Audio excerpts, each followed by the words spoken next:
In this video series, you're going to learn how to use Amazon's simple storage services, or as it's more commonly known, Amazon S3.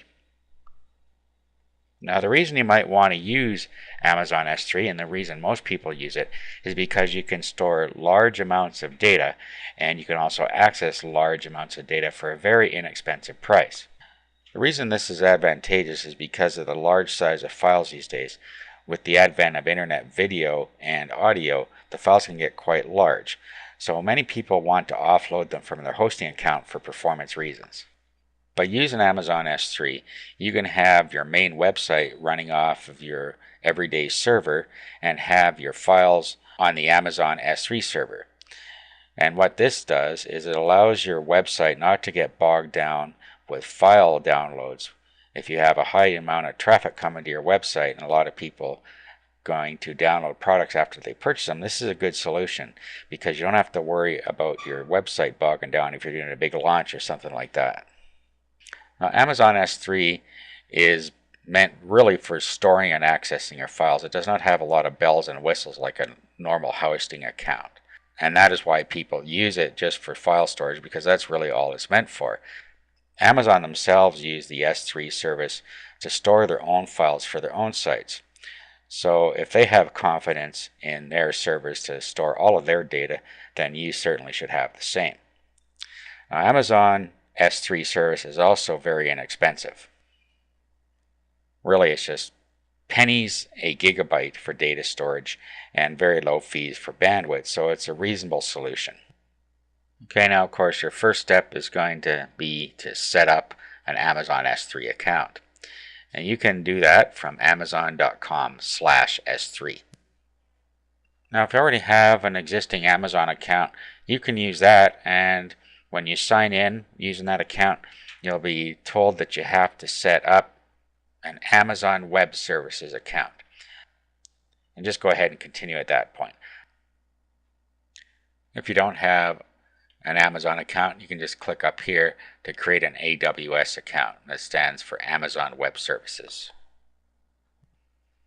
Next page you get is just an overview of the prices of data transfer and data storage at the time that you're signing up. At the bottom it'll show your payment processors that you already have on file. Then you can add any others down here if you want. And click continue. Then you just review your selections. You can also add their premium support if you want that. Then just click complete sign up. At this point you'll get a welcome email, and in that email they're going to tell you that you need an access web key in order to send valid requests to the Amazon S3 service. Now, once you click on the link in your email, you'll come to this screen, and this explains a little bit about the two types of request identifiers that Amazon Web Services uses. Now you're going to need these access identifiers, your secret access key and your access key ID, to be able to access your files. Now there is a lot to Amazon S3, but we can bypass all of it just by using the Firefox browser and a plugin. And I'm going to show you how to use the Firefox plugin and the browser together so that you can access your files and they can be viewed on the internet. Now, the first thing you're going to need is Firefox. If you don't have the Firefox browser installed, you need to install it now. Just go to mozilla.com/Firefox, and then you can download and install the browser. It's very self-explanatory. Once you got the browser installed, you're going to have to get the Amazon S3 Firefox Organizer. There's a link to that in the resources file. So all you do is come to here, and once you have Firefox installed, just click Add to Firefox, and then accept and install.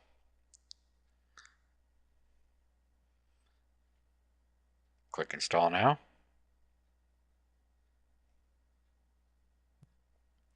And then a window like this will pop up.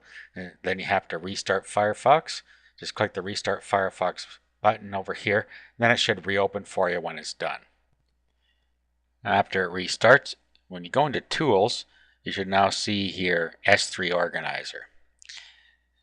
Okay, so at this point what we need to do is go back to our Amazon services and our access identifiers. In here you have your access key ID. So copy that, then open Notepad or somewhere where you can access it easily. Paste it in here, and then go back to your browser here, then click on Show underneath your secret access key. Grab that, and then paste that into your Notepad session as well, underneath the other one. Now go to your Amazon S3 organizer, go to Manage Accounts, give it a name here. Doesn't matter what you call it. Paste your secret key down here, and paste your access key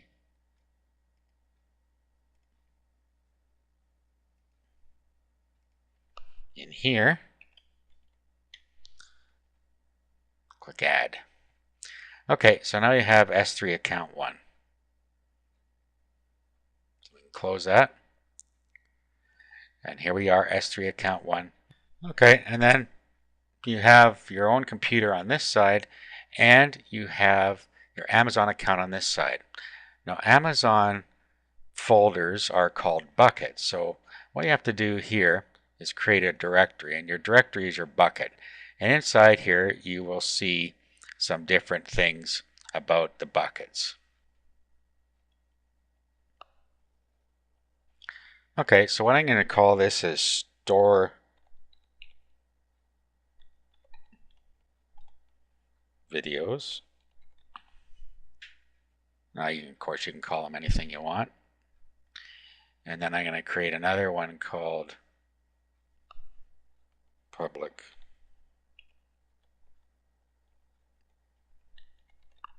videos.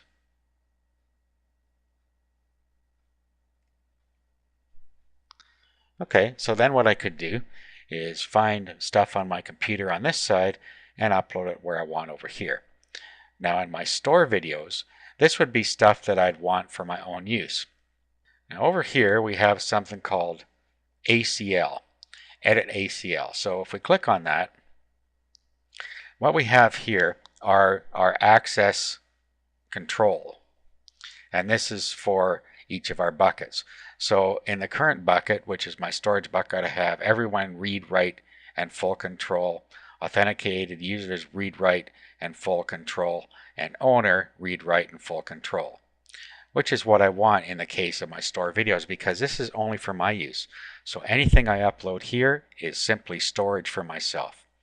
Now, under public videos, if I go to the ACL, I'm going to want to edit this. So I'm going to want everyone to be able to read it.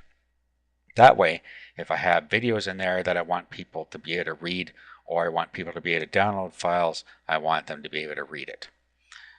Click OK, and that's how we set the permissions the way we need them.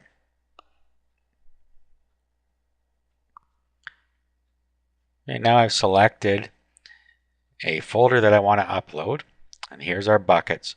And I'm going to upload this folder into public videos. So double click on that, and then what we'll do is we click on Tour, we right click, and we click Upload. Now what will happen is it will upload all of the files in the queue up into our bucket called public-videos.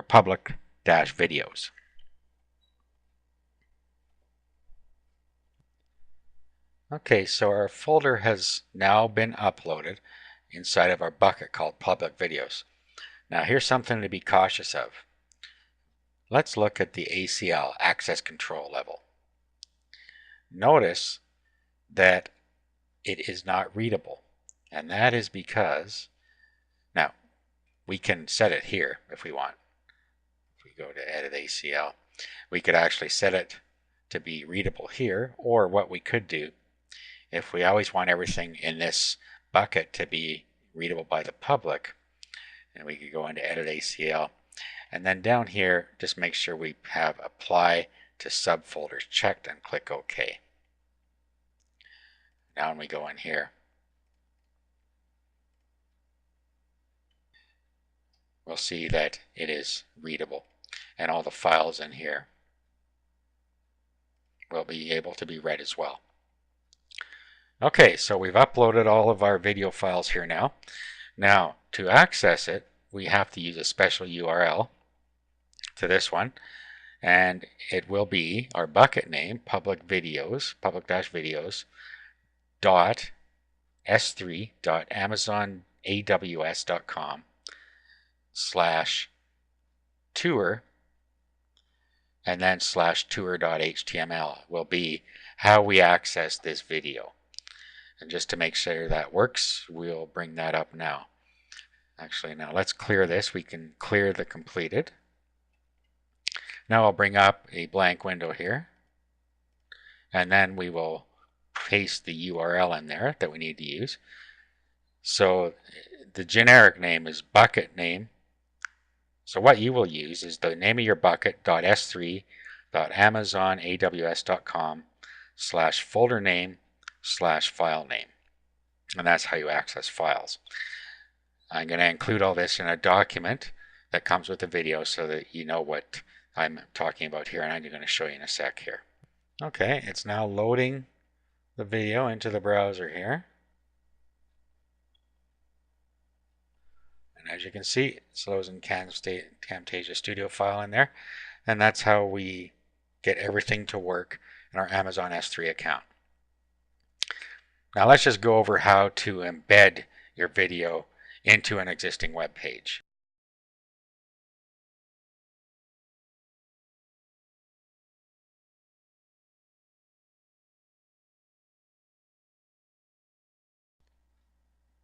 Now for this last bit here, let's just look at how to embed the code into the HTML for an existing website. So here we have the code that came with this project on my computer here. So if we open this with Notepad, we can take the embed code out of here. See, users looking for simple embed code. So what we can do is just grab the simple embed code, do a copy. We'll close this. I'm going to make a whole new web page here, but I could just pop that into any web page if I want. But I'm going to create a new web page. I'm just going to do it with Composer here. And go to Code, Source. And we'll just pop it right in here. And then all we have to do is put the new path to the files here. So our path is, remember, is the bucket name .s3.amazonaws.com/tour/tour.html. Well, we don't want tour.html in there because we're not actually accessing the file. We're just accessing the directory. The files are inside the /tour directory. If we go back to our S3 here, we want the tour directory, and then our files are inside there. So let's go back to our website here, and let's get the URL to where the files are. And all we have to do is put in front of the file names our path. Okay, so just like that. And then we do the same thing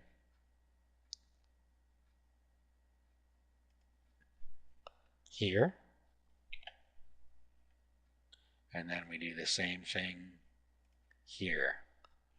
So anywhere where it's referencing a file, where it has a source equals, that's going to be a file that we need to put the URL in front of so that it knows to access them there. I think I got them all here.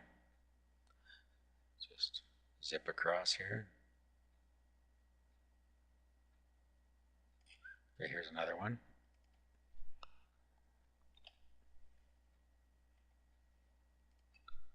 too many slashes going on there.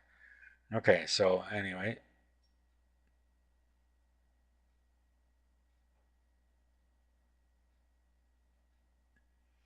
All right, so that's it. Just fix these slashes here that I somehow have too many of.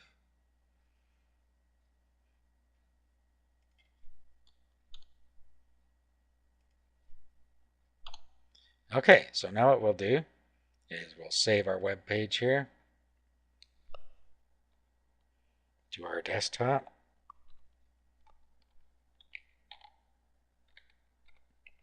So we'll save that to our desktop. And now we will open that. And there it is. We've now embedded the video right into our web page. Click play and it should start to play. And you see that it is playing.